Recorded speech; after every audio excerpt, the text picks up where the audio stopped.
안녕하세요. 이야기별입니다. 오늘은 애니메이션 영화로도 널리 알려진 독일의 옛날 이야기 라푼젤을 들려드리겠습니다. 옛날에 한 부부가 살았습니다. 오랫동안 아이가 생기기를 바랐지만 아무 소용이 없었어요. 그러던 어느 날 마침내 아내에게 아기가 생겼습니다. 부부가 사는 집 뒤쪽에는 작은 창이 하나 있었는데 거기에서는 아름다운 꽃이 가득한 멋진 정원이 보였어요. 그 정원은 높은 담장으로 둘러싸여 있었고 바로 온 세상이 무서워하는 힘센 마녀의 것이었죠. 그래서 감히 아무도 그 안에 들어갈 엄두를 내지 못했습니다. 어느 날 아내가 창가에 서서 정원을 내려다보는데 그때 근사한 상추가 가득 심어져 있는 밭이 눈에 띄는 거예요. 어찌나 파릇파릇하고 싱싱하게 보이는지 그만 굉장히 먹고 싶은 욕심이 생겼습니다. 이 욕심은 날마다 점점 더 커져만 갔어요. 그렇지만 그 상추를 먹을 수 없다는 걸 알고 있기 때문에 아내는 말도 못하고 나날이 해숙하니 여위어 갔습니다. 남편이 깜짝 놀라 물었죠. 여보, 어디가 아프오? 아내는 우리 집 뒤에 있는 정원의 상추를 먹지 못하면 죽어버릴 것 같아요 하고 말했습니다. 아내를 사랑하는 남편은 생각했어요. 내 아내가 죽도록 놔두느니 무슨 대가를 치르더라도 저 상추를 갖다 줘야겠어. 어둑어둑해질 무렵 남편은 담장을 넘어서 마녀의 정원으로 내려갔죠. 그리고 황급히 상추를 한 줌 훑어서 아내에게 갖다 주었습니다. 아내는 곧 샐러드를 만들어서 허겁지겁 개걸스럽게 먹어치웠어요. 정말 맛이 있었어요. 어찌나 맛이 있던지 다음 날에는 세 배나 더 먹고 싶어졌습니다. 아내를 진정시키려면 남편은 다시 한번 마녀의 정원으로 내려가야만 했지요. 저녁 땅거미가 내려앉을 때 다시 아래로 내려갔어요.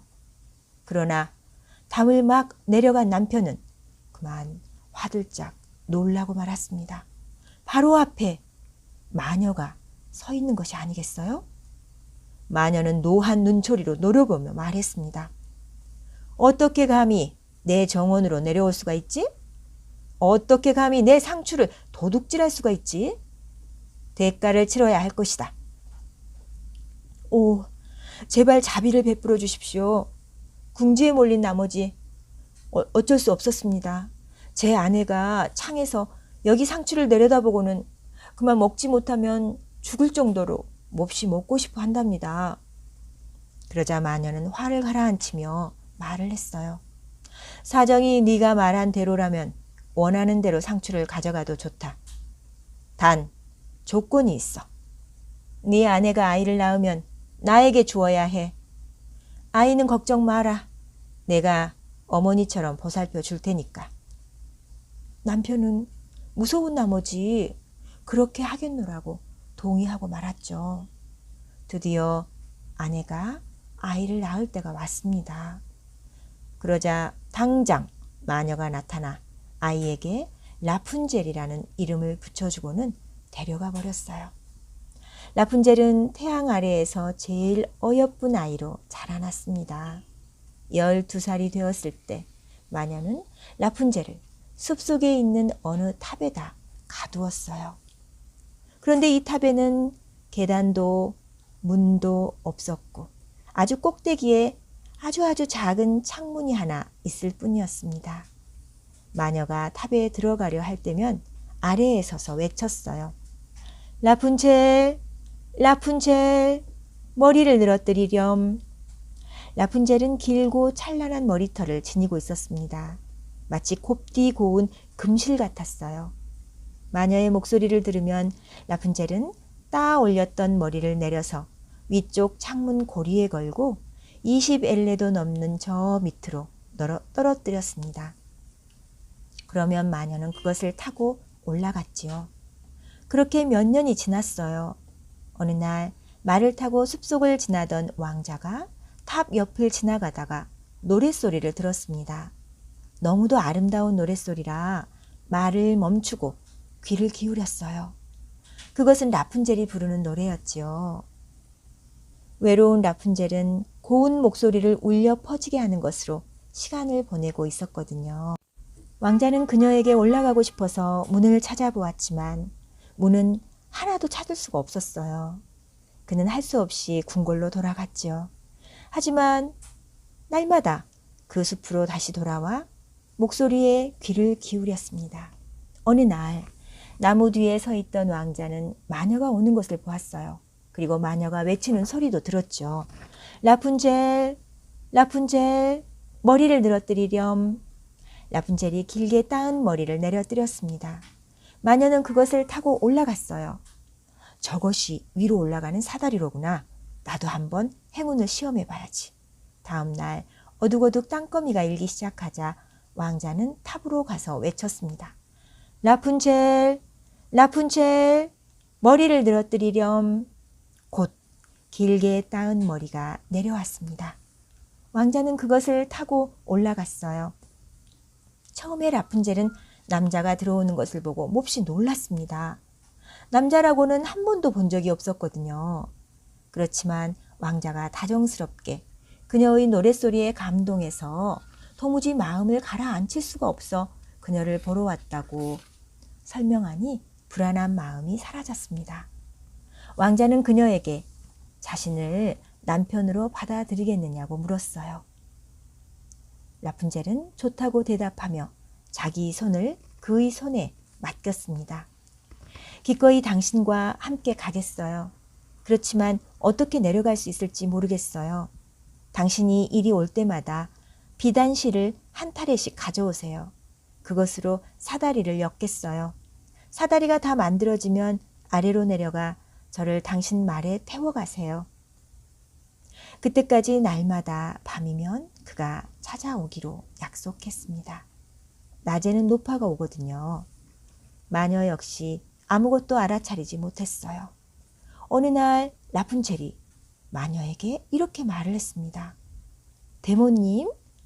대모님은 젊은 왕자님보다 끌어올리기가 훨씬 무거우니 어떻게 된 일이죠? 그분은 순식간에 제 곁으로 올라오거든요. 이런 몹쓸 것! 그게 무슨 말이냐? 너를 온 세상으로부터 떼어놓았다고 생각했는데 나를 속였구나. 노파는 노한 나머지 라푼젤의 아름다운 머리채를 덥석 왼손에 몇 번 휘어감고 오른손으로 가위를 집어들고서는 싹둑싹둑 잘라버렸어요. 아름다운 머리채가 바닥으로 떨어졌습니다. 그리고 나서 불쌍한 라푼젤을 무자비하게 황야로 내쫓아버렸습니다. 라푼젤은 거기서 아주 슬프고 어렵게 살아가야 했습니다. 라푼젤을 쫓아낸 바로 그날 밤 마녀는 잘라놓은 머리채를 창문 고리에 단단히 메어 놓았어요. 왕자가 와서 외쳤지요. 라푼젤, 라푼젤, 머리를 늘어뜨리렴. 마녀는 그 머리채를 내려뜨렸습니다. 왕자가 올라왔습니다. 그러나 위에 올라온 그의 눈앞에는 사랑스러운 라푼젤이 아니라 성난 눈초리로 독살스럽게 노려보는 마녀가 서 있었죠. 아하, 사랑하는 아내를 데리러 오셨구만. 그러나 그 아름다운 새는 이제 둥지에 있지도 않고 노래를 부르지도 않아. 고양이가 데려갔거든. 그 고양이가 이제 네 눈도 핥혀버릴 거다. 너는 라푼젤을 잃어버렸어. 다시는 볼 수도 없을 거야. 왕자는 마음이 아파 제정신이 아니었습니다. 절망한 나머지 탑에서 뛰어내렸어요. 겨우 목숨은 건졌지만 그가 떨어진 곳에 가시덩굴이 그의 눈을 찌르는 바람에 그만 눈이 멀고 말았습니다. 그는 숲속을 헤매고 다니며 풀뿌리와 산딸기밖에는 먹지 못했고 오직 사랑하는 아내를 잃어버린 데 대한 슬픔의 눈물만 뿌리고 있었습니다. 그렇게 몇 년을 비참하게 이리저리 돌아다니던 왕자는 마침내 라푼젤이 그 사이 낳은 쌍둥이 남매와 함께 비참하게 살고 있는 황무지에 이르렀습니다. 어디선가 목소리가 들려왔어요. 아주 귀에 익은 목소리였지요.